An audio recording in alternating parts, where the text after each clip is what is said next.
Bismillahirrahmanirrahim. Assalamualaikum warahmatullahi wabarakatuh.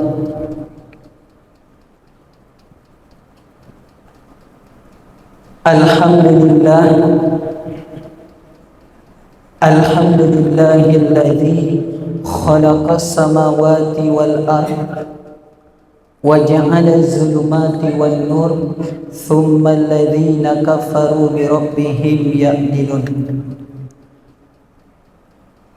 Ashhadu an la ilaha illallah wahdahu la syarika lah wa ashhadu anna Muhammadan abduhu wa rasuluh sallallahu alaihi wasallam la nabiyya ba'da amma ba'du.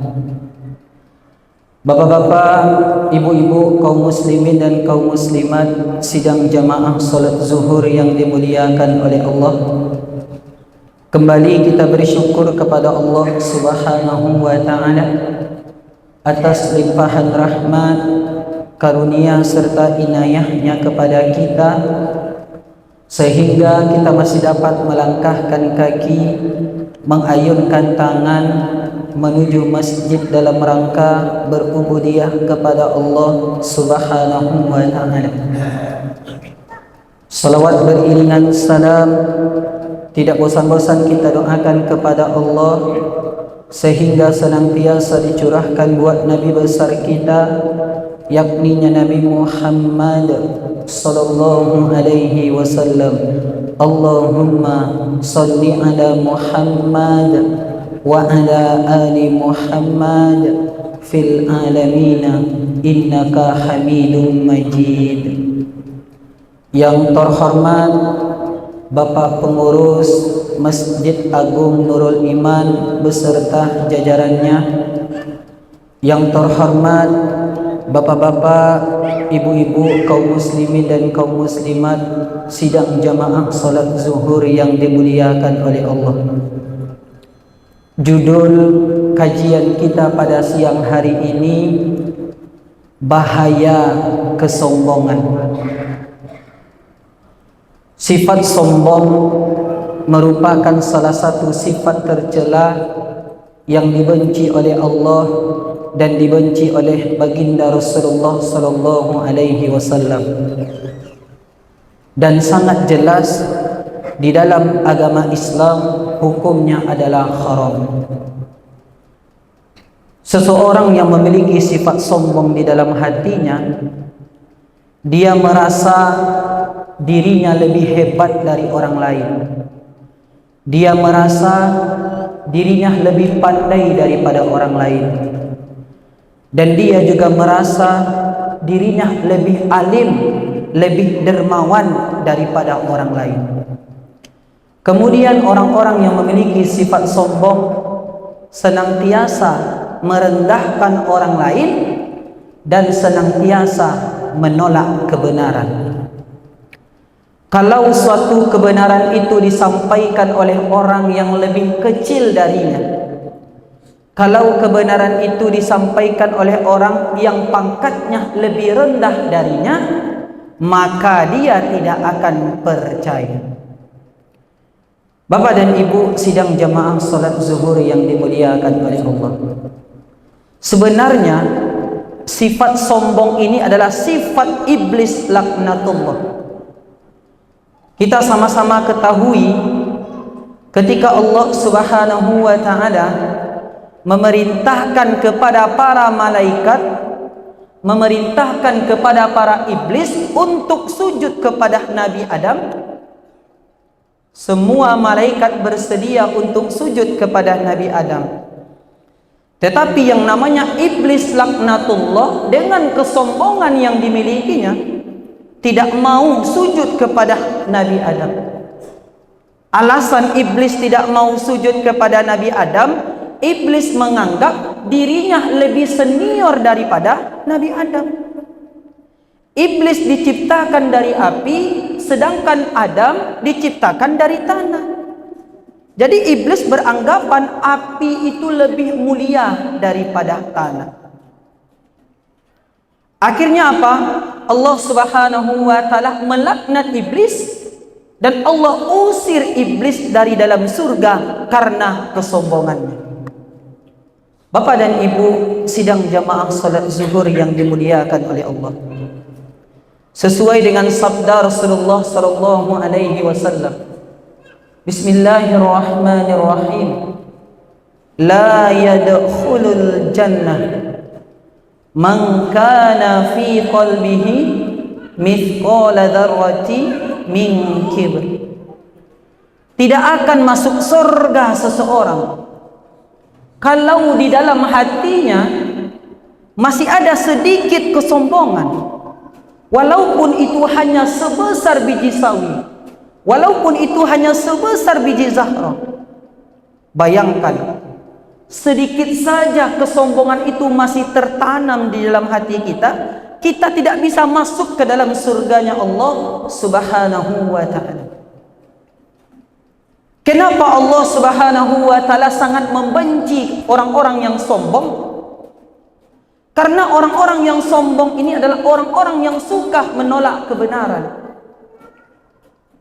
Dan barang siapa yang sombong, Allah Subhanahu wa ta'ala akan memberikan azab kepadanya. Tunggu azab Allah akan datang kepadanya. Telah banyak contoh manusia memiliki sifat sombong, dan ternyata Allah azab. Siapa salah satu contoh manusia yang memiliki sifat kesombongan? Salah satu contoh manusia yang memiliki sifat kesombongan itu adalah Fir'aun. Fir'aun saking sombongnya, Fir'aun mengakui dirinya sebagai Tuhan. Fir'aun menyuruh orang lain untuk menyembah kepadanya. Padahal Fir'aun itu sadar bahwasannya dirinya itu bukan Tuhan. Lewat apa Fir'aun sadar? Lewat mukjizat Nabi Musa alaihi salam.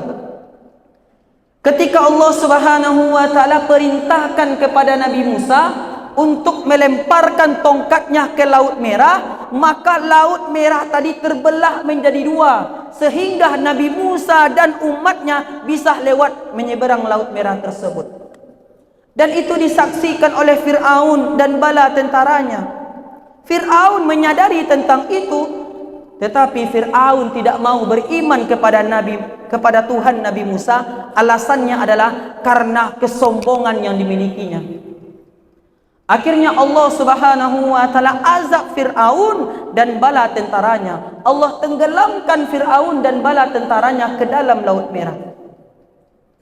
Walaupun jasad Fir'aun itu Allah selamatkan, tetapi tujuannya tidak lain dan tidak bukan adalah untuk menjadi pembelajaran, untuk menjadi ibrah kepada umat-umat setelahnya. Bapak dan Ibu sidang jamaah salat zuhur yang dimuliakan oleh Allah. Oleh karena itu, Imam Al-Ghazali pernah berkata, ada nasihat yang diberikan oleh Imam Al-Ghazali kepada kita supaya kita bisa selamat dari sifat kesombongan. Yang pertama, kata Imam Al-Ghazali, ketika kita bertemu dengan orang yang lebih kecil dari kita, ketika kita bertemu dengan orang yang lebih muda dari kita, berkeyakinlah kita di dalam hati kita bahwasannya orang yang lebih kecil dari kita, orang yang lebih muda dari kita, pasti dia belum banyak melakukan maksiat kepada Allah. Sedangkan kita sudah banyak bermaksiat kepada Allah. Kita sudah banyak melakukan perbuatan-perbuatan yang haram. Kita sudah banyak melakukan perbuatan-perbuatan yang tidak diridhoi oleh Allah Subhanahu wa ta'ala. Maka dipastikan orang yang lebih kecil dan orang yang lebih muda dari kita, dialah yang paling mulia. Nasihat yang kedua, ketika kita bertemu dengan orang yang lebih tua dari kita, ketika kita bertemu dengan orang yang lebih besar dari kita, maka berkeyakinlah kita di dalam hati kita bahwasannya orang yang lebih tua dari kita, orang yang lebih besar dari kita, pasti dia sudah banyak berbuat kebaikan, pasti dia sudah banyak beramal soleh, pasti dia sudah banyak melaksanakan solat malam. Sedangkan kita belum banyak melaksanakan amal soleh, kita belum banyak berbuat kebaikan, apalagi kita belum banyak melaksanakan solat malam, maka sudah dipastikan orang yang lebih besar dari kita, orang yang lebih tua daripada kita, dialah yang paling mulia. Kemudian nasihat yang ketiga, ketika kita bertemu dengan orang yang lebih pintar dari kita, ketika kita bertemu dengan orang yang lebih cerdas dari kita, maka berkeyakinlah kita di dalam hati kita bahwasannya orang yang banyak ilmunya, orang yang lebih pintar dari kita, pasti dia sudah banyak mengajarkan ilmunya kepada orang lain, pasti dia sudah banyak berbagi kepada orang lain.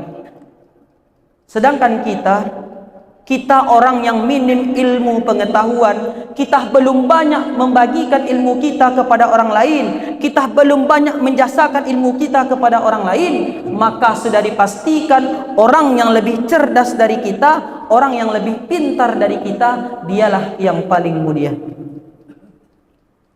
Dan nasihat terakhir yang diberikan oleh Imam Al-Ghazali kepada kita, ketika kita bertemu dengan orang yang lebih bodoh dari kita, maka berkeyakinlah kita di dalam hati kita, orang yang bodoh dari kita, dia meninggalkan solat, dia tidak melaksanakan kewajiban Allah Subhanahu wa ta'ala, dia melaksanakan larangan-larangan Allah, semua itu dia laksanakan karena apa? Karena kebodohannya, karena minimnya ilmu pengetahuan. Sedangkan kita banyak melalaikan perintah Allah, kita banyak meninggalkan perintah Allah, bahkan kita melaksanakan perbuatan-perbuatan yang haram, perbuatan-perbuatan yang tidak diridhoi oleh Allah. Semua itu kita lakukan karena apa? Karena ilmu pengetahuan yang kita miliki, karena pengetahuan kita, maka sudah dipastikan orang yang lebih bodoh daripada kita, dia juga yang lebih mulia. Bapak dan Ibu sidang jamaah salat zuhur yang dimuliakan oleh Allah, inilah 4 nasihat yang diberikan oleh Imam Al-Ghazali kepada kita supaya kita bisa terhindar dari sifat kesombongan. Mudah-mudahan bermanfaat. Kita tutup dengan doa kafaratul majlis. Subhanakallahumma wa bihamdika asyhadu an la ilaha illa anta astaghfiruka wa atubu ilaik. Wassalamu alaikum warahmatullahi wabarakatuh.